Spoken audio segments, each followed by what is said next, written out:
So, this here is Sam Bowie.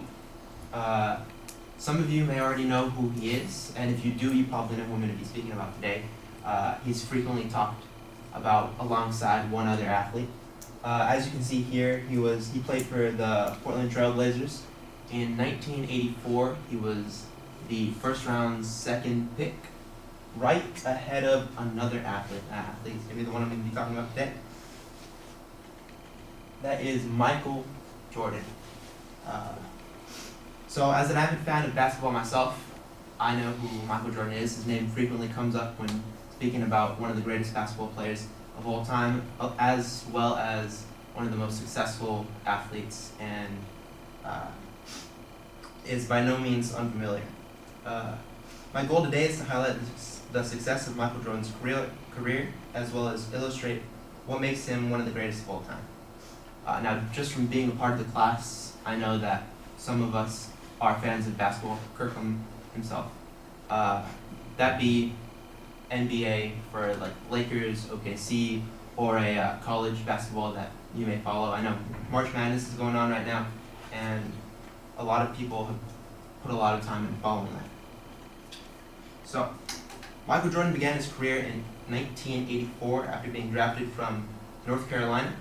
He was the Rookie of the Year his first year, and he went on to become a very big star in the NBA.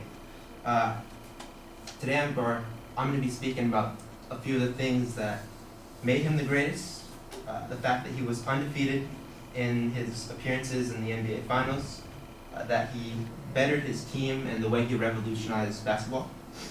So he went to the NBA Championship Finals a total of 6 times, 2 3-peat back-to-back-to-backs, and he was a force to be reckoned with. He made a lot of iconic appearances there with his flu championship game, where he very popularly played the entire championship with the flu. Pat Riley was quoted saying, "Nobody else would win an NBA championship until Michael Jordan leaves the game of basketball." Pat Riley being a NBA coach, one of the greatest of all time. He coached for the Lakers, and at the time he was coaching a rival team for the Chicago Bulls. Now, not only Michael Jordan's leadership, but his ability to make his team better are one of the reasons why he was so successful and what made him so great. Michael Jordan made his team great, and it could be argued that Michael Jordan didn't do it all by himself. You know, he had other great teammates like Scottie Pippen, alongside his team, all 6 championships.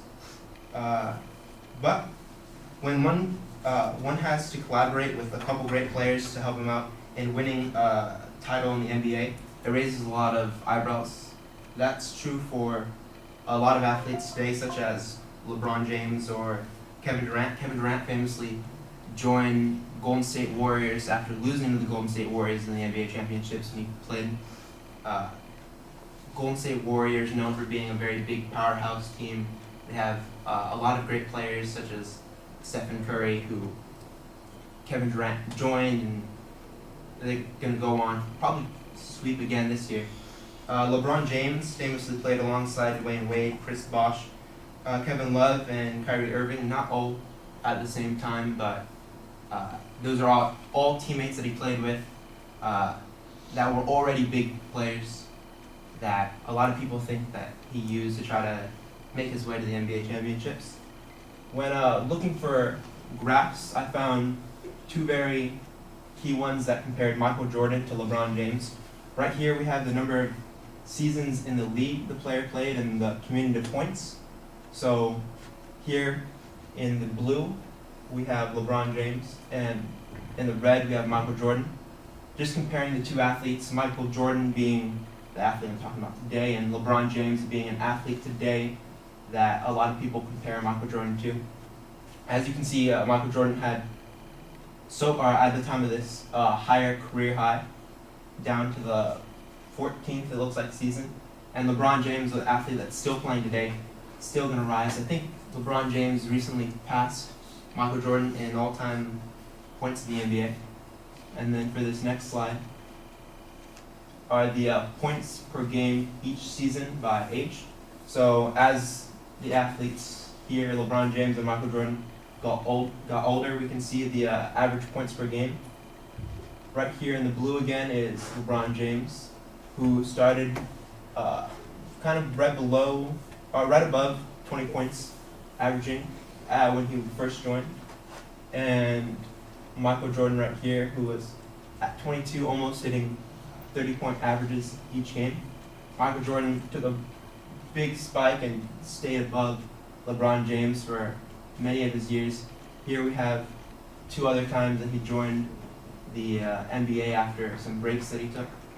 And LeBron James, who stays right below, it looks like, 30 points averaging per game. Let's see. And next I'm going to be talking about the way that he changed basketball. So Michael Jordan revolutionized the game of basketball. He added a significant beauty to the game. He's considered one of the greatest scorers of all time with 7 scoring championship titles. Even players that weren't a part of the Bulls admitted that Michael Jordan was a great athlete. Larry Bird of the Celtics, a rival of the Chicago Bulls at the time, was quoted saying that Michael Jordan is Michael Jordan is God disguised as a basketball player. After Michael Jordan scored a 69-point game in the playoffs against him and the Celtics his rookie year. I'd like to go ahead and say that Michael Jordan's talent on and off the court made him a true NBA legend. His hard work in the NBA were what led him to his success. While here, he broke records, achieved notoriety, and became one of the greatest basketball players of all time. Alongside his stellar athletics, he built a legacy that's still growing to this day. Some of you may be familiar with his Nike shoe collaboration he did. Air Jordans, shoes that to this day are still very popular and sell very well. I'd encourage everyone here to go out and watch maybe a documentary about Michael Jordan if you want to learn more about him. I watched this one called Jordan to the Max, which came out in 2000, and it covered his career and what it was like when he was playing in the NBA. Another one is ESPN Netflix special that's coming out in 2020 called The Last Dance. And that one's supposed to be a 10-part series that covers Michael Jordan, the players around him, and coaches all speaking about him and how he changed basketball.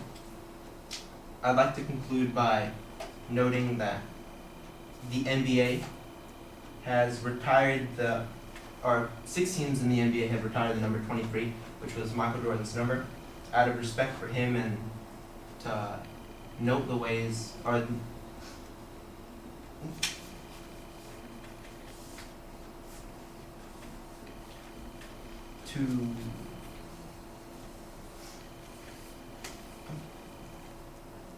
in order to recognize the way that Michael Jordan changed the NBA and out of respect for him. And thank you.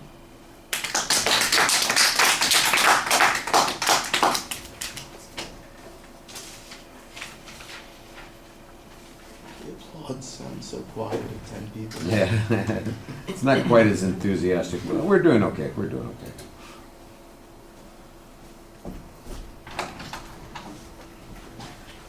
I feel like it's one of the kids that gets in here. 8 points get. Yeah. Thank you.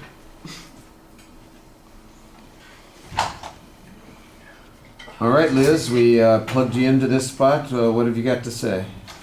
Okay, I think you had a nice voice projection throughout your whole speech, which was really helpful to all of the listeners. I thought your preview and your your structure was kind of confusing to me because I heard it like 3 times, like you were going to talk about this and this and this, and your transitions were a little bit confusing, so I had trouble keeping along on what part of the speech you were on. I did like your visual aid comparing him to LeBron James because LeBron James is like a big player that mostly everyone would know about, so I liked the comparison so we can see just how similar the two athletes were. I didn't hear a lot of sources. I think a lot of the sources were opinions from, and then you did mention Pat Riley, but you didn't mention who he was until after you cited him. And I liked the fact that you added that we could find more information on the documentaries. I think that would like spark the interest of people to learn more about him. And yeah. Okay. So I think a lot of those things are probably accurate. I like the idea of the opening with the picture of Sam Bowie and kind of leaving it in suspense as to who you're actually talking about. People who know basketball will probably remember that. You do step on your attention device though, because you make the mistake of saying Sam Bowie was the second pick in the draft.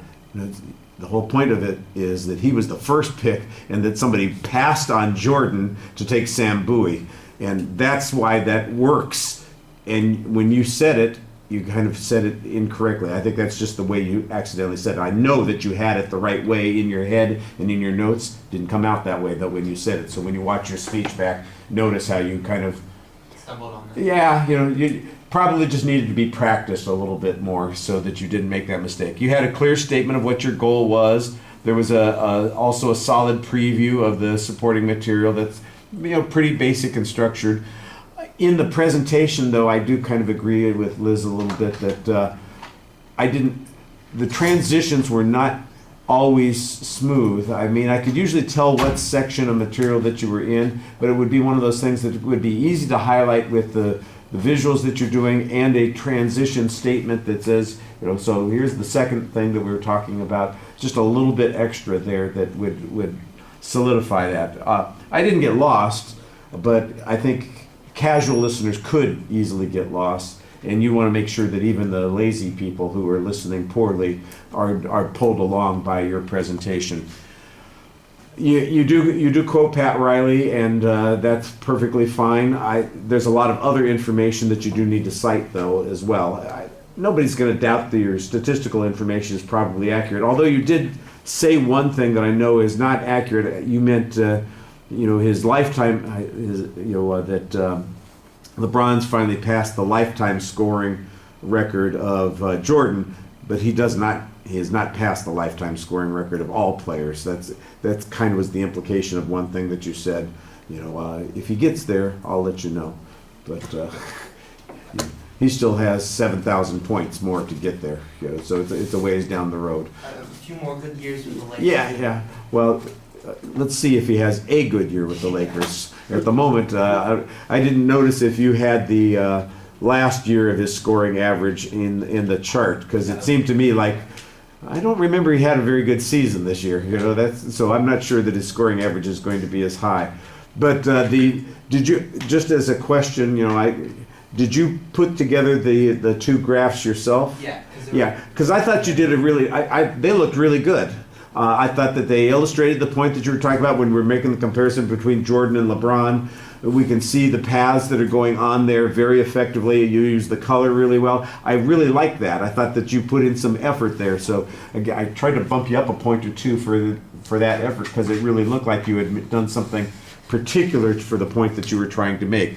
The pictures I didn't think you got as much use out of. I do like the levitating picture of Jordan. Those kinds of images were famous because he would leave from the free throw line and just, how the hell does that guy stay in the air the way he did, sustaining that sort of thing. And I think you could probably find 3 or 4 images of him doing that to show that this was not just the one famous shot, but this is something that he seemed to be able to do that other people couldn't do. It's as if he was floating through the air to get to the dunk that he was going to make. I thought you did a pretty good job presenting for the first maybe 2/3 of the speech. The last third of the speech, it felt like you got lost. You started looking at your notes a lot more. You were a little bit less certain. You got lost again. Yeah. It felt like at the beginning you were a little tentative, and then you got going pretty well for maybe 3 or 4 minutes, and then it kind of, I won't say fell apart, because it's not like there was a disaster there, but it did feel a little bit like you were less certain about where you were going and how you were going to finish. And I thought the finish sounded a little bit like a disappointment, because you'd set things up really well, and it didn't sound like you had the exit nailed. You didn't know exactly how you were going to get done with the speech. So I think that's a little bit of a problem. All right, thank you.